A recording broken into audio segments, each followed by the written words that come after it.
Hello guys, welcome back to our YouTube channel Edu IGNOU.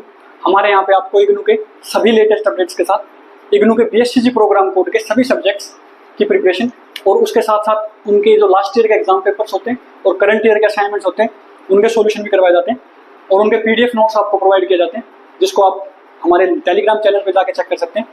तो आज का हमारा टॉपिक्स है ऑर्गेनोमेटेलिक कंपाउंड्स, उसके बारे में हम जानेंगे। देन उनकी क्लासिफिकेशंस किस किस तरह से होती हैं उनके बारे में हम पढ़ेंगे। तो बेसिकली ऑर्गेनोमेटेलिक कंपाउंड्स क्या होते हैं? जहां पे डायरेक्ट मेटल जो है वो कार्बन एटम के साथ डायरेक्टली कनेक्टेड होता है, उन कंपाउंड्स को हम क्या बोलते हैं? ऑर्गेनोमेटेलिक कंपाउंड बोलते हैं।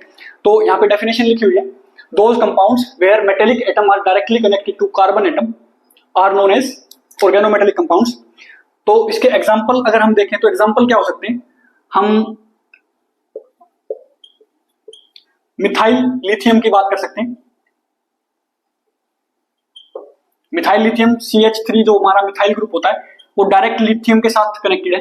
नाउ यहाँ पे जो है कार्बन जो है वो लिथियम के साथ डायरेक्ट कनेक्टेड है, हाइड्रोजन के कनेक्शन नहीं है। तो कार्बन जो है वो लिथियम के साथ डायरेक्ट कनेक्टेड है, तो ये क्या हो जाएगा? हमारा ऑर्गेनोमेटेलिक कंपाउंड हो जाएगा। नाउ सेकंड इसका एग्जांपल की अगर हम बात करें तो ये हमारे पास हो जाएगा डाइमिथाइल जिंक।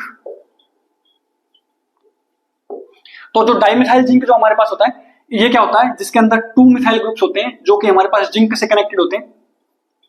यहाँ पे भी 2 कार्बन के जो मिथाइल ग्रुप्स हैं वो डायरेक्ट कनेक्टेड है किससे? जिंक से। तो ये हमारे पास क्या होता है? ऑर्गेनोमेटेलिक कंपाउंड होता है। देन इसके बाद हमारे पास आता है मिक्स्ड ऑर्गेनोमेटेलिक कंपाउंड। अब ये मिक्स्ड ऑर्गेनोमेटेलिक कंपाउंड क्या होता है? मिक्स्ड ऑर्गेनोमेटेलिक कंपाउंड जो होते हैं इसके अंदर एक तो कार्बन डायरेक्टली कनेक्टेड होता है मेटल से और मेटल का एक किसी और एटम के साथ बॉन्ड होता है, तो उनको बोला जाता है मिक्स्ड ऑर्गेनोमेटेलिक कंपाउंड।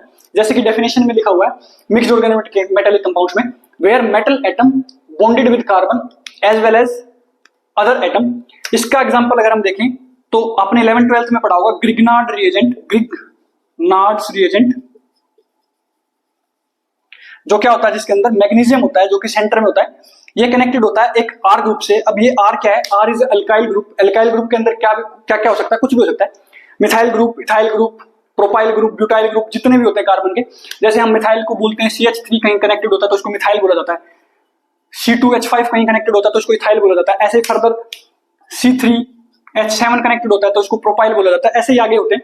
तो ये आर यहाँ से कुछ भी कनेक्ट हो सकता है, इसमें से मैं कोई भी कनेक्ट कर सकता हूँ। देन ये एक एक्स से भी कनेक्टेड होता है। नाउ यहाँ पे एक्स क्या है? X is a halogen. Halogen में कौन कौन से आते हैं? हैलोजन हमारा 17th ग्रुप का मतलब 17th ग्रुप के एलिमेंट्स होते हैं, उनको हैलोजन बोला जाता है, जो कि हमारे क्या क्या होते हैं? फ्लोरीन, क्लोरीन, ब्रोमीन, आयोडीन, ये सब। तो यहाँ पे हमारा कुछ भी आ सकता है हैलोजन में से। तो लेट्स टेक, हम क्लोरीन ले लेते हैं और यहाँ पे हम क्या ले लेते हैं? मिथाइल ले लेते हैं। तो ये हमारा एक ग्रिग्नार्ड रिएजेंट है। तो ये जो होता है मिक्स्ड ऑर्गेनोमेटेलिक कंपाउंड है। क्यों? क्योंकि इसमें जो मैग्नीशियम है वो डायरेक्ट कार्बन के साथ भी बॉन्ड कर रहा है और किसी एलिमेंट के साथ भी बॉन्ड बना रहा है, जो कि हमारे पास यहाँ पे क्या है? इस केस में हैलोजन है। तो ये होता है mixed organometallic compound. Now organometallic compound के बॉन्ड्स के बारे में हमें पता करना है कि बॉन्ड्स बेसिकली क्या होते हैं। बॉन्ड्स जो ऑर्गेनोमेटेलिक में बनते हैं वो 2 तरह से बनते हैं। पहला बॉन्ड वो होता है जिसमें इलेक्ट्रोनेगेटिव डिफरेंस बहुत ज्यादा होता है। जिसके अंदर बहुत ज्यादा इलेक्ट्रोनेगेटिव डिफरेंस होगा ऑब्वियसली वो बॉन्ड जो होता है वो पोलर नेचर का होता है। तो इसके अंदर क्या होता है? जो एल्कलाई अर्थ मेटल और एल्कलाई मेटल्स जो होते हैं, फर्स्ट ग्रुप के मेटल्स और सेकंड ग्रुप के मेटल्स, ये बॉन्ड बनाते हैं डायरेक्ट कार्बन के साथ, जिसमें कार्बन जो होता है वो बहुत ज्यादा इलेक्ट्रोनेगेटिव हो जाता है और ये बहुत ज्यादा इलेक्ट्रोपॉजिटिव हो जाते हैं, जिसकी वजह से ये दोनों जो होते हैं एक तरह से क्या होता है? इनके बीच में इलेक्ट्रोस्टैटिक फोर्स ज्यादा बढ़ जाता है। तो इसको हम आयनिक बॉन्ड भी बोल सकते हैं और पोलर बॉन्ड भी बोल सकते हैं। तो बेसिकली हम यहाँ पे बात करते हैं, इसको रफ करते हैं, एक बार इनको लिखते हैं।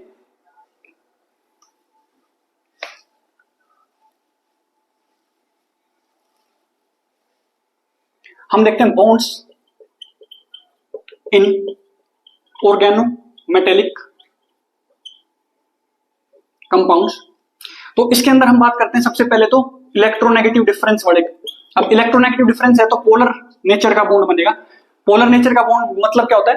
कि जिसके अंदर इलेक्ट्रोनेगेटिव डिफरेंस ज्यादा होता है। तो इसमें मैंने आपको बताया, इसके अंदर मैंने आपको बताया कि जब सोडियम, मैग्नीशियम, कैल्शियम, पोटाशियम, ये जो होते हैं ये एल्कलाई अर्थ मेटल्स हैं और एल्कलाई मेटल्स हैं, फर्स्ट और सेकंड ग्रुप के एलिमेंट्स हैं।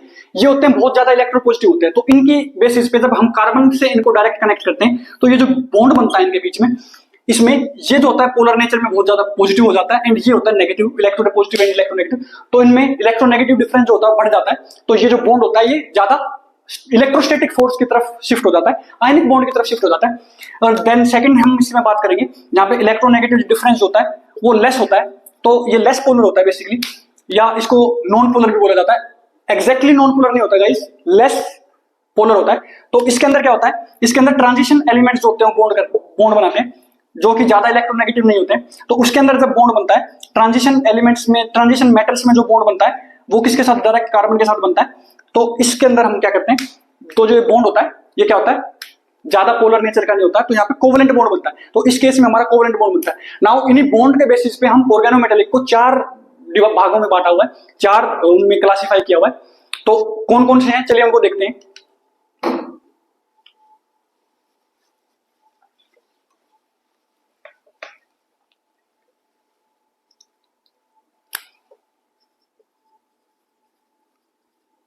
ऑर्गेनोमेटेलिक कंपाउंड्स, अब इसको बॉन्ड के बेसिस पे 4 भागों में बांटा हुआ। सबसे पहले हमारा है आयनिक ऑर्गेनोमेटेलिक कंपाउंड, देन सेकंड में हमारा है कोवलेंट ऑर्गेनोमेटेलिक कंपाउंड, थर्ड में हमारा है, पहला आयनिक है, सेकंड है कोवलेंट, देन है हमारा electron deficient organometallic compound, and then fourth one है हमारा ट्रांजिशन एलिमेंट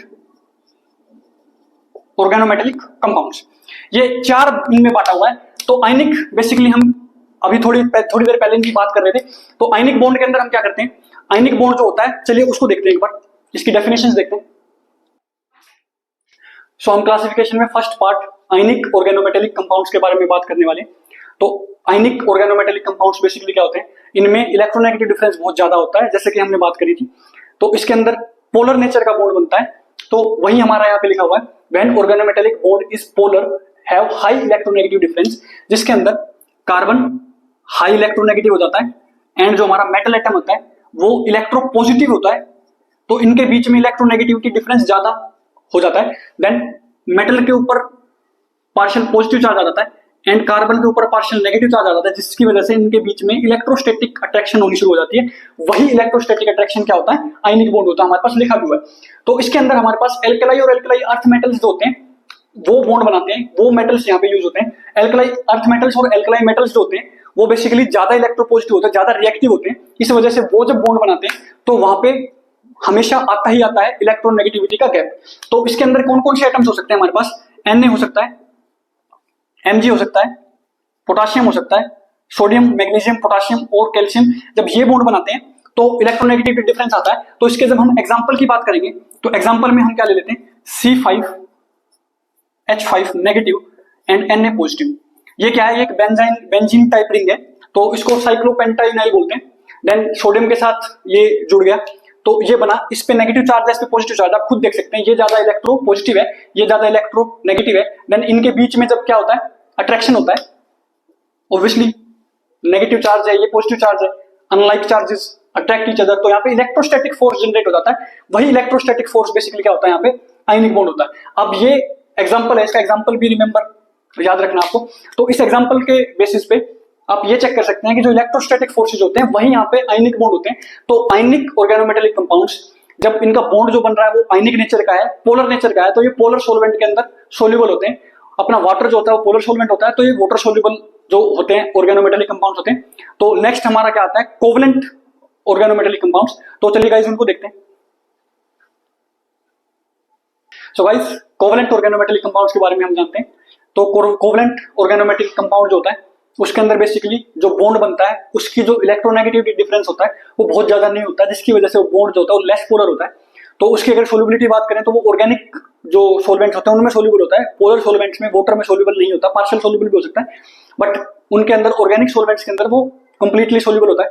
तो उसकी जब हम बात करते हैं तो हमारे पास ये लिखा हुआ है, when organometallic bond is polar have less electronegative difference, यहाँ पे लेस पोलर आएगा गाइस। तो जब ऑर्गेनोमेटेलिक बॉन्ड जो होता है वो लेस पोलर होता है, लेस इलेक्ट्रोनेगेटिव डिफरेंस उनके बीच में होता है, तो हमारे पास क्या कौन सा बॉन्ड बनता है, तो हमारे पास कोवलेंट बॉन्ड बनता है। तो उन्हीं को क्या बोला जाता है, कोवलेंट ऑर्गेनोमेटेलिक कंपाउंड बोला जाता है, जहां पे ऐसा बॉन्ड बन रहा होता है। इसके अंदर बेसिकली क्या होता है, जो कार्बन एटम होता है ऑर्गेनिक लिगेंड का, अब ऑर्गेनिक लिगेंड मान लो जैसे मैं कहता हूँ CH3 है, ये एक ऑर्गेनिक लिगेंड है। ऑर्गेनिक लिगेंड मतलब ये एल्काइल ग्रुप का एक पार्ट होता है जो कि मिथाइल ग्रुप बोलते हैं इसको। तो इसका जो एक कार्बन है ये डायरेक्टली कनेक्टेड है मान लो हमारे किसी ग्रुप से, किसी मेटल से, जो कि हमारा मेटल M है। तो इसका और इसके दोनों के बीच में जो है वो इलेक्ट्रोनेगेटिव डिफरेंस कम होगा, जिसकी वजह से यहाँ पे टू सेंटर्ड सिग्मा बॉन्ड बनेगा। टू इलेक्ट्रॉन्स का मतलब क्या है कि एक इलेक्ट्रॉन इसका देन एक इलेक्ट्रॉन इसका, दोनों को आपस में शेयरिंग टाइप बॉन्ड बनेगा। तो ये भी और ये भी आपस में अपना अपना इलेक्ट्रॉन जो है शेयर टाइप करेंगे। तो उससे क्या बनता है, कोवेलेंट बॉन्ड बनता है। उससे आयनिक बॉन्ड नहीं बनता है, लेस पोलर बॉन्ड होता है। वो आयनिक नेचर उसमें होता है बट इतना आयनिक नहीं होता है, कोवेलेंट बॉन्ड में उसको काउंट किया जाता है। सो नाउ ये जो मेटल्स होते हैं वो एल्कलाई अर्थ मेटल्स और एल्कलाई मेटल्स जो होते हैं वो ज्यादा इलेक्ट्रोपॉजिटिव होते हैं, तो वहां पे डिफरेंस ज्यादा हो जाता है। तो यहाँ पे वो यूज नहीं होंगे। यहाँ पे बेसिकली ट्रांजिशन एलिमेंट्स होते हैं, कुछ एक ट्रांजिशन एलिमेंट्स जो होते हैं वो यहाँ पे बॉन्ड बनाते हैं। तो उनकी वजह से हम कोवेलेंट ऑर्गेनोमेटेलिक्स को पढ़ते हैं। यहाँ पे नेचर ऑफ बॉन्ड जो होता है हमारा कोवेलेंट होता है। उस केस में क्या होता था, आयनिक के केस में क्या होता था, ऐसे दोनों में आप डिफरेंस भी लिख सकते हैं, इसका और उसका डिफरेंस भी एग्जाम में पूछा जा सकता है। ज्यादातर इंपॉर्टेंट क्वेश्चंस में डिफरेंस ही पूछा जाता है। तो हमने बेसिकली डिफरेंस की फॉर्म में नहीं, आपको डेफिनेशंस की फॉर्म में बता दिया। तो इससे आप देख सकते हैं वहां पे इलेक्ट्रोस्टैटिक फोर्स जो था वही आयनिक बॉन्ड होता था। यहाँ पे कोवेलेंट बॉन्ड जो होता है ये शेयरिंग ऑफ इलेक्ट्रॉन्स ही होते हैं, यही जो होता है हमारा कोवेलेंट बॉन्ड होता है। ट्रांजिशन एलिमेंट्स यूज होते हैं। टू सेंटर्ड सिग्मा बॉन्ड का क्या मतलब है कि एक इलेक्ट्रॉन जो होता है वो ये शेयर करता है, एक इलेक्ट्रॉन ये शेयर करता है, तो इससे बनता है बॉन्ड। नाउ ऑर्गेनोमेटेलिक्स में लेस पोलैरिटी होती है, इलेक्ट्रोनेगेटिव डिफरेंस कम होता है, तो ये होता है। और इसकी सोल्युबिलिटी की हमने बात कर ली कि ये ऑर्गेनिक सोलवेंट्स में सोल्यूबल होता है, और जो आयनिक जो सोलवेंट्स होते हैं, जो पोलर सोलवेंट्स होते हैं जैसे वाटर, उसमें ये अनसोल्यूबल होता है। सो गाइस हमारा नेक्स्ट टॉपिक है इलेक्ट्रॉन डेफिशिएंट ऑर्गेनोमेटेलिक कंपाउंड। ये जो है थर्ड क्लासिफिकेशन में आता है। Now electron deficient organometallic compound क्या होता है, इसमें बेसिकली नंबर ऑफ इलेक्ट्रॉन्स तो होते ही हैं, उसके साथ साथ वेकेंट ऑर्बिटल्स भी होते हैं जिससे वो एक्स्ट्रा बॉन्डिंग कर लेते हैं। इससे एक प्रोसेस निकल के आता है जो कि ओलिगोमेराइजेशन होता है। इसमें बेसिकली क्या होता है, पॉलीमर्स फॉर्म हो जाते हैं। डाइमर, ट्राइमर, टेट्रामर, पेंटामर, ये जो होते हैं पॉलीमर्स होते हैं, ये फॉर्म हो जाते हैं। इनसे क्या होता है, एक लंबी लंबी चेन्स फॉर्म हो जाती है। तो आइए देखते हैं कैसे होता है। इसके अंदर क्या है, basically electron deficient organometallic compound है। Compounds which have excess of available orbitals, मतलब अवेलेबल ऑर्बिटल्स अवेलेबल होते हैं एक्सेस में, यहां तक कि नंबर ऑफ इलेक्ट्रॉन्स से भी ज्यादा ऑर्बिटल्स जो होते हैं वो अवेलेबल होते हैं। वेकेंट ऑर्बिटल्स बोला जाता है। वेकेंट ऑर्बिटल्स मतलब खाली ऑर्बिटल्स, ताकि ये एक्स्ट्रा बॉन्डिंग कर सकते हैं। तो बेसिकली इनके एग्जांपल की अगर हम बात करें तो कैसे हो सकते हैं इनके एग्जांपल्स, यहाँ पे लिखा हुआ है सेकंड उसमें, alkyls of lithium, beryllium, magnesium and aluminium. Alkyls क्या होता है, एल्काइल्स एक ग्रुप होता है, ऑर्गेनिक लिगेंड होते हैं बेसिकली। सो गाइस जो एल्कलाई होता है वो हमारा क्या होता है, ऑर्गेनिक लिगेंड जो होता है, कार्बन जिससे अटैच होता है, वो क्या होता है, एल्कलाई ग्रुप होता है। एल्कलाई ग्रुप्स में कौन कौन से आ सकते हैं, एल्कलाई ग्रुप में मिथाइल आ सकता है, इथाइल आ सकता है, प्रोपाइल आ सकता है, ब्यूटाइल आ सकता है, और भी फर्दर बहुत सारे ऐसे हैं जो कि एल्काइल ग्रुप में आ सकते हैं। तो एल्काइल ग्रुप्स में बेसिकली लिथियम के एल्काइल्स, बेरिलियम के एल्काइल्स के अंदर क्या होता है, अवेलेबल वेकेंट ऑर्बिटल्स होते हैं या अवेलेबल ऑर्बिटल्स होते हैं जिनसे वो फर्दर बॉन्डिंग बना देते हैं। तो एग्जांपल के तौर पे हम देखते हैं डाइमिथाइल बेरिलियम, जिसके अंदर हम क्या करते हैं, बेरिलियम डाइमिथाइल ले लेते हैं, एक ये हो जाता है। इसको और भी हम किस फॉर्म में लिख सकते हैं, इसको इस फॉर्म में लिख सकते हैं। अब इसके अंदर हम n की वैल्यूज डिफरेंट पुट करते रहेंगे, डिफरेंट हमारे पास पॉलीमर्स जो है वो मिलते रहेंगे। जैसे कि एग्जांपल के तौर पे n की वैल्यू जब मैं 1 रखूंगा तो ये मोनोमर हमारे पास मिल जाता है, जिसके अंदर एक बेरिलियम होगा जो कि 2 मिथाइल एटम से कनेक्टेड होगा। नाउ जब यहाँ पे मैं n की वैल्यू 2 पुट करूंगा तो हमारे पास डायमर बन जाता है, जिसमें हमारे पास एक बेरिलियम एटम Me2 से कनेक्टेड होगा। देन फर्दर एक और कनेक्शन होगा जिसमें Be2 बेरिलियम 2 हो जाएंगे और Me4 हो जाएंगे। ये हम करके दिखाएंगे गाइस आपको कैसे होता है। तो इससे क्या होता है, डायमर फॉर्म हो जाता है, किस वजह से हुआ है, अवेलेबल ऑर्बिटल्स की वजह से हुआ है। Then these compounds include alkali of lithium, beryllium, ये तो हमारा हो गया। देन ओलिगोमेराइजेशन क्या होता है, ये वही प्रोसेस होता है ओलिगोमेराइजेशन, जो process of forming of polymers, उसी को हम ओलिगोमेराइजेशन बोलते हैं। तो इसका एक बार बना के देखते हैं कि कैसे पॉलीमर बनता है। तो सबसे पहले जो हमारा यहां देखते हैं, जैसे सबसे पहले जो हमारा बेरिलियम है वो 2 मिथाइल ग्रुप से कनेक्टेड है। अब ये कार्बन ग्रुप से डायरेक्ट कनेक्टेड है गाइस, इस वजह से हम इसको ऑर्गेनोमेटेलिक कंपाउंड्स में पढ़ते हैं। देन अगेन हमारे पास एक और बेरिलियम ग्रुप है जो हमारा 2 मिथाइल ग्रुप से कनेक्टेड है। देन अगेन एक और बेरिलियम है जो 2 मिथाइल ग्रुप से कनेक्टेड है। नाउ ये 3 क्या है, मोनोमर्स है 3। नाउ ये जो बेरिलियम है इसके पास वेकेंट ऑर्बिटल है, ये इससे बॉन्डिंग बनाना शुरू कर देते हैं। देन ये इससे बॉन्डिंग बनाना शुरू कर देते हैं। नाउ ये ऐसे फर्दर चेन बनती चली जाएगी। अब ये 3 मोनोमर से मिलकर बना है तो ये ट्राइमर हो गया। अगर 2 से मिलकर बना होता तो ये डाइमर हो जाता। ऐसे फर्दर पॉलीमराइजेशन होती चली जाती है। तो इसी को हम क्या बोलते हैं, इलेक्ट्रॉन डेफिशिएंट ऑर्गेनोमेटेलिक कंपाउंड, जिसके अंदर इलेक्ट्रॉन कम होते हैं, उनसे ज्यादा क्या हो जाते हैं, अवेलेबल ऑर्बिटल्स हो जाते हैं, जिनकी वजह से वो क्या करते हैं, फर्दर बॉन्डिंग कर लेते हैं। इसकी वजह से ओलिगोमराइजेशन प्रोसेस जो है, जिसमें पॉलीमर्स बनते हैं, डाइमर ट्राइमर टेट्रामर बनने शुरू हो जाते हैं। नाउ इसका सिर्फ एक लास्ट पार्ट रह गया, फोर्थ पार्ट, तो चलिए उसको भी देखते हैं। सो गाइस, हमारी फोर्थ क्लासिफिकेशन है ट्रांजिशन मेटल ऑर्गेनोमेटेलिक कंपाउंड्स।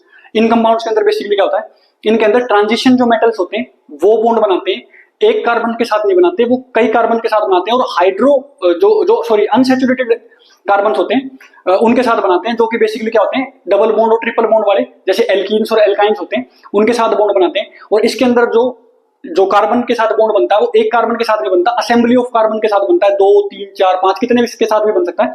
तो यहाँ पे कॉन्सेप्ट निकल के आता है हैप्टिसिटी का, जिसको हम नेक्स्ट वीडियो में डिस्कस करेंगे। तो यहाँ पे बेसिकली हमें सिर्फ इसको पढ़ना होता है। यहाँ पे डेफिनेशन लिखी हुई है इसकी, these are such organometallic compounds in which transition metals atoms forms a bond with organic unsaturated hydrocarbon like alkene alkyne। unsaturated hydrocarbons होते हैं डबल बॉन्ड या ट्रिपल बॉन्ड जिसके अंदर होता है, जिसके अंदर पाई बॉन्ड भी होता है। फर्स्ट बॉन्ड जो बनता है वो सिग्मा बॉन्ड बनता है, देन सेकंड और थर्ड बॉन्ड होता है वो पाई बॉन्ड होता है। तो एल्कीन और एल्काइन के अंदर पाई बॉन्ड्स होते हैं and can be bonded from multiple centres. इसका क्या मतलब है, मल्टीपल सेंटर्स मतलब एक से ज्यादा तरफ से जो है वो कार्बन से अटैच हो सकते हैं। नाउ सेकंड हमारी जो उसमें लिखा हुआ है, here metal not only bonded with one carbon atom but to assembly of 2 और मोर कार्बन एटम्स। यहाँ पे ये इंपॉर्टेंट चीज है गाइस नोट करने की, कि यहाँ पे असेंबली ऑफ कार्बन एटम से ज्वाइंट होते हैं। जिसके एग्जांपल की अगर हम बात करें तो एग्जांपल जब हम देखते हैं तो इसका होता है फेरोसिन। ये बेसिकली क्या होता है, ये एक 5 कार्बन की रिंग होती है जो कि पार्शियल डबल बॉन्डेड से कवर्ड होती है पूरी। देन इससे कनेक्टेड होता है अपना आयरन, ये दूसरी साइड से भी उसी तरह की रिंग से कनेक्टेड होता है, सिमिलर। इसको सैंडविच कंपाउंड भी बोला जाता है इन तरह को, क्योंकि बीच में Fe एंड ऊपर नीचे दोनों तरफ रिंग आई हुई है, तो इसको सैंडविच कंपाउंड बोला जाता है। इसकी वीडियो इस जो कंपाउंड की बात है वो हम नेक्स्ट वीडियो में बात करेंगे। इसके अंदर बेसिकली क्या है कि सभी कार्बन के साथ, इन 5 कार्बन के साथ बेसिकली ये जो हमारा आयरन है ये कनेक्टेड है। ऐसे ही इसमें भी 5 कार्बन के साथ हमारा Fe कनेक्टेड है। तो ये मल्टीपल सेंटर है, यहाँ पे भी डबल बॉन्ड का पार्शियल डबल बॉन्ड है, यहाँ पे भी पार्शियल डबल बॉन्ड है, हर एक जगह पे पार्शियल डबल बॉन्ड है यहाँ पे। तो ऑब्वियसली अनसैचुरेटेड हाइड्रोकार्बन है ये, एंड ये भी अनसैचुरेटेड हाइड्रोकार्बन है। और ट्रांजिशन जो मेटल होता है वो अपना आयरन है, वो यहाँ पे कनेक्टेड हो रखा है इससे। तो ये हमारा एग्जांपल है, इसको आप चेक कर सकते हैं। तो आज के वीडियो में बस इतना ही गाइस, नेक्स्ट में हम हैप्टिसिटी की बात करेंगे, आप इसका स्क्रीनशॉट ले सकते हैं। सो गाइस, नेक्स्ट वीडियो में हम हैप्टिसिटी की बात करेंगे और 2 इंपॉर्टेंट जो कंपाउंड्स होते हैं, एक तो ये फेरोसेन ही है एंड एक और होता है जीज सोल्ट, उसके बारे में हम डिस्कशन करेंगे। इनको जो है डायरेक्ट नाम से क्वेश्चन पूछ लेता है, इनका स्ट्रक्चर का और इनकी जो प्रॉपर्टीज होती है उनका। तो आज के लिए इतनी, थैंक यू गाइस।